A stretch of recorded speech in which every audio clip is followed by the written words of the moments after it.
তোমরা দেখছো টুসি always happy. আশা করি তোমরা সবাই ভালো আছো, সুস্থ আছো। তো আজকে হলো কালী পুজোর পরের দিন। তো কালী পুজোর ব্লগটা কি করেছে কি না করেছে সেটা তো আজকে সকালে ব্লগে নিশ্চয়ই তোমরা দেখেছো, যারা যারা আমাকে ফলো করো, আর যারা যারা ফলো করো না তাদেরকে তো আর কিছু বলারই নেই। তো আজকে সকাল সকাল না, প্রায় 11:30 বাজতে রান্নাঘরে এসেছি, যেহেতু আজকে একরকম করব রান্না, তো সেই কারণে একটু দেরিতে। আর ভাত তো করতেই হবে, এটা তো ন্যাচারাল জিনিস। তো যাই হোক, আজকের রেসিপিটা একটু নতুনত্ব রেসিপি, সেই কারণে ভাবলাম তোমাদের সঙ্গে শেয়ার করব। তো সেটা হচ্ছে সোয়াবিন দিয়ে কিন্তু রেসিপিটা। এ দেখো, তার জন্য এখানে কিন্তু সোয়াবিন সেদ্ধ বসিয়েছি, একটু লবণ দিয়ে সোয়াবিনটাকে দিয়ে সেদ্ধ বসিয়েছি। আর হ্যাঁ, এটা কিন্তু আমার নতুন চায়ের বাটি, এটা কিন্তু নতুন কিনে এনেছিলাম, তবে ধ্যানতেরাসে না, অনেক দিন আগেই কেনা হয়েছিল, তো ইউজ করা কম হয়েছিল। তো আমি এখন কি করছি বলো তো, সোয়াবিনটা তো দেখলেই সেদ্ধ করে নিয়েছি আর কি। তো সেই সেদ্ধ করা সোয়াবিনগুলো এখন একটু জল ঝরিয়ে নেওয়ার পর মিক্সিতে পেস্ট করে নেব। খুব ভালো করে কিন্তু পেস্টটা করে নিতে হবে, যাতে কোনো যেন দানা দানা না থাকে, তাহলে কিন্তু আবার মুখে বাঁধবে। তো পেস্টটা দেখো আমার সম্পূর্ণ হয়ে গেছে। পেস্টের মধ্যে আদা, রসুন, পেঁয়াজ পেস্ট করে দিয়েছি এবং তার সঙ্গে ডিম দিয়েছি, পরিমাণ মতন লবণ আর লঙ্কার গুঁড়ো, হলুদ গুঁড়ো অল্প অল্প করে সব দিয়ে এটাকে ভালো করে চটকে মেখেছি। আর এই রেসিপিটা কিন্তু আমার ননদের আইডিয়াতেই কিন্তু রেসিপিটা হচ্ছে, তাই আমি যেহেতু ফার্স্ট টাইম করছি, তো আমাকে ফার্স্টে একটা দেখিয়ে দিচ্ছে। আর ওর একটু তাড়া ছিল একটা জায়গায় যাবে বলে, তো সেই কারণে ও তাড়াহুড়ো করছিল। তো আমি বললাম যে আমাকে একটা দেখিয়ে দাও, তারপর আমি করে নিচ্ছি। তো সেই কারণে প্রথমটা ও দেখানোর জন্য এসছে।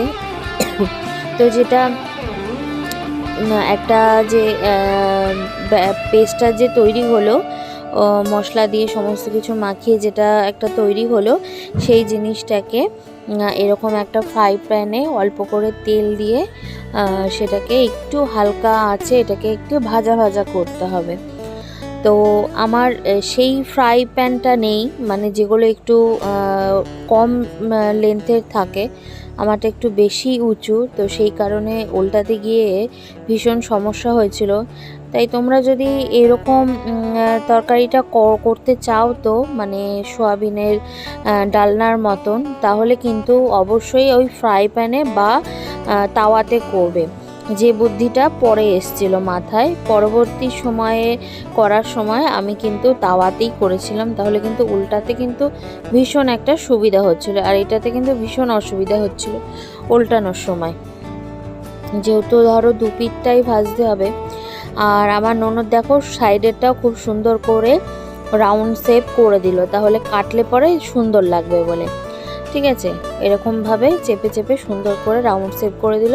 গোলটা সুন্দর হলে পরে কি কাটলে পরে দেখতেও সুন্দর লাগবে, তাই তো। তো এরকমভাবে ও কিন্তু করে দিল। আর একটা কথা তো বলতে তোমাদেরকে ভুলে গেছি, ফার্স্টে যে ছবিগুলো দেখালাম, ওরা দেখানোর কারণ হলো আমার ছেলের কালী পুজোর দিনকে আঁকার প্রতিযোগিতা ছিল, তো সেই ছবিগুলো আমি কিছু কালেক্ট করে তোমাদের সঙ্গে শেয়ার করলাম। যেহেতু প্রতিযোগিতার ওখানে আমি যেতে পারিনি, যেহেতু আমার ননদ আর আমার অনেক দিন পর শাশুড়ি ঘুরে টুরে বাড়িতে এসছেন, ওনার একটু শরীরটা খারাপ, তো সেই কারণে আর এত কিছু ছেড়ে দিয়ে যেতে পারলাম না।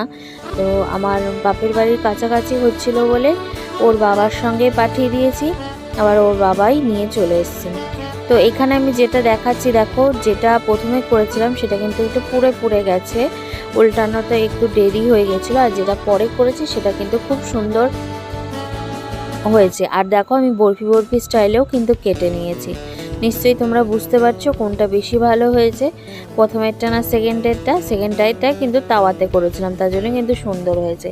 তো এবার নর্মাল যেরকম ঝোল করে কষিয়ে, সেই কষানো ঝোলই করব। তার জন্য আমি তেল গরম করে গোটা গরম মশলা দিয়ে নিয়েছি এবং মশলাটা পেস্ট করে নিয়েছি আদা রসুন পেঁয়াজ বাটায়, আর একটু পেঁয়াজ কুচিয়ে দেব, তাহলে খুব সুন্দর লাগবে খেতে। আর তার সঙ্গে টমেটো দেব, একটা বড় সাইজের টমেটো দেব।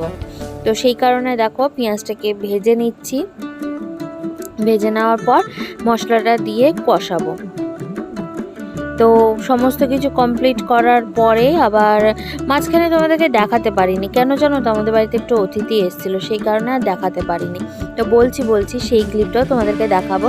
তরকারি ক্লিপটা পুরো কমপ্লিট করে নিলাম। তো তরকারিটা দেখো আমার কিন্তু পুরো রেডি হয়ে গেছে। তো এখন এই ঘরে দেখো কে এসছে, আমাদের বাড়ির নতুন অতিথি বলতে পারো। একে হয়তো কোনো দিন আমার ব্লগে দেখোনি। তা এটা হচ্ছে আমার সম্পর্কে দেওরের মতন হচ্ছে, কিন্তু আমি বয়সে অনেকটাই ছোট, এরা বয়সে অনেকটাই বড়, তবুও সম্পর্কে বড় আর কি। এই যা তো এসছিল আমার ননদকে নিতে, আমার ননদ ওদের বাড়িতে গেছিলো বেড়াতে দেখা করার জন্য, তো সেই কারণে নিতে এসেছিলো। তো দেখো বাড়ির সামনে এত বড় স্করপিওটা এসেছিলো, স্করপিও করে আমি আবার ইয়ার্কিও মারলাম যে একটা মশাকে তুলতে এসে এত বড় গাড়ি আমার মতন মানুষ চাপলে নয় মানাতে, তাই না বলো বন্ধুরা। তো যাই হোক ছোট্টখাটো ইয়ার্কিও করে নিলাম, তোমাদেরকে সেটা আবার শেয়ারও করলাম। তো আজকের ভিডিওটা এই পর্যন্তই থাক, অন্য ভিডিওতে আবার তোমাদের সঙ্গে এসে দেখা করব, কথা বলবো। চলো টাটা।